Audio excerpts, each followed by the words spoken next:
You're listening to Chemstories, a podcast series created by people with lived experience of P&P chemsex.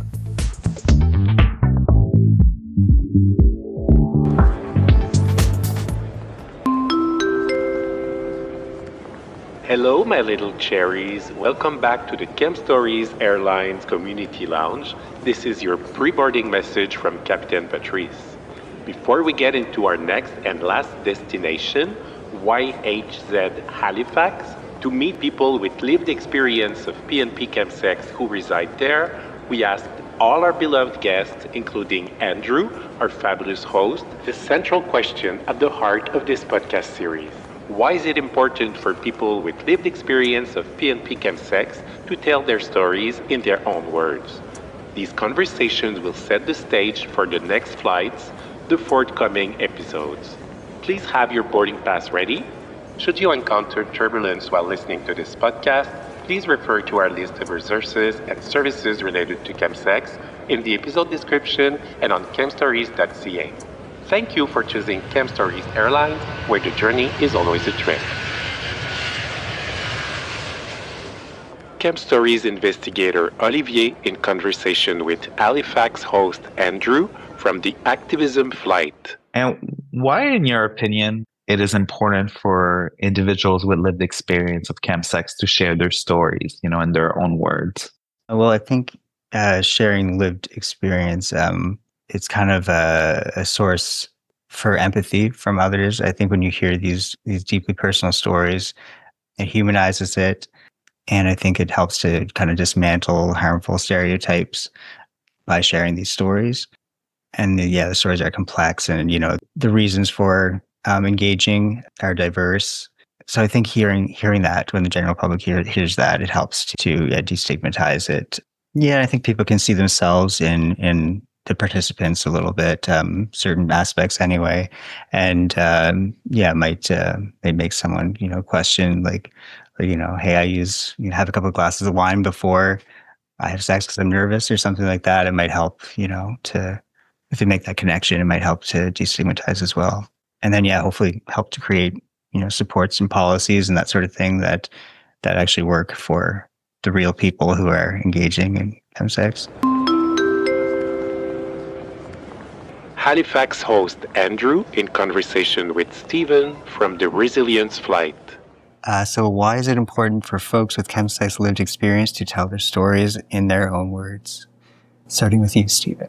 Yeah, I feel where I'm at in recovery, I keep talking about wanting to make my space for relationships or make my space for things that are, so recovery themed. But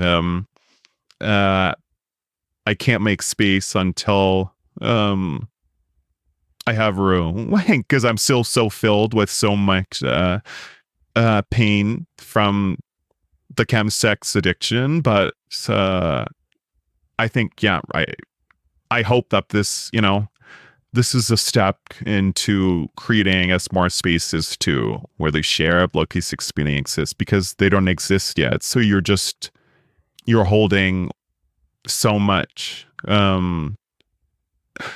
You're just holding, so many memories that awful memories that you just had noticed to put them. So it's hard to make new ones. When you're already, you're already busting up the ceilings with with these painful experiences that you just don't know how to heal from, because there's just not a place to heal them. So I hope speaking to this will just put it out of the public more, and make people want to talk about it more themselves, because it only gets all want to talk about it more. Halifax host Andrew in conversation with James from the Resilience Flight. Yeah, I feel very similarly of just for one, for me sharing these things, it's helpful for me to break down the shame within myself of I'm sharing these things. I'm like facing the shame around it. I'm still feeling ashamed about it, but like by telling someone else, it makes it seem more normal. And I'm hopeful that, people on the receiving end of that, if they've been experiencing that, that kind of helps break down the shame a little bit too, and kind of helps to build that community that oftentimes doesn't seem like it exists. Halifax host Andrew in conversation with Harry from the Maturity Flight. So in your own words, Harry, or why is it important for folks with chemsex lived experience to share their stories? I mean, that's a great question to sort of wrap things up, because I think it sort of speaks to that, information is power. And, if that potentially, if somebody hears this podcast and hears our story, and if that's the one extra thing that they needed to hear to make a decision one way or the other, that's sort of providing a service, if you will, in terms of 20 years of experience. And, one of the things I've always liked to do is sort of share my, knowledge, experience, wisdom, if you will. And if that can sort of apply to my history with respect to chemsex, I think that would be a good thing. Halifax host Andrew in conversation with Hector from the Maturity Flight. Why is it important, Hector, for folks with chemsex lived experience to tell their stories in their own words? Well, it was very challenging just to come forward and to tell my story, right? You shouldn't be ashamed to share it, or what we've all experienced is that others have a better understanding, hopefully, of, what chemsex is all about, the pros, the cons, and that they can make their own decision at the end, more informed, and kind of going, well, these are the consequences, right? Will I do it? Will I not do it? Right? Because, like I said, I had all the knowledge. I knew I shouldn't have, but I did, right? And there are many others like me that are out there, right? And we're not alone. And hopefully that we can group together and, help one another.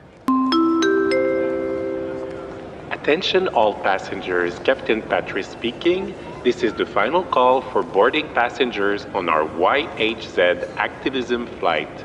Chemstories investigator Olivier will introduce Andrew to share his journey and perspectives on PNP chemsex in Halifax. Cabin doors are closing. More fascinating stories await. Subscribe to stay informed about upcoming episodes.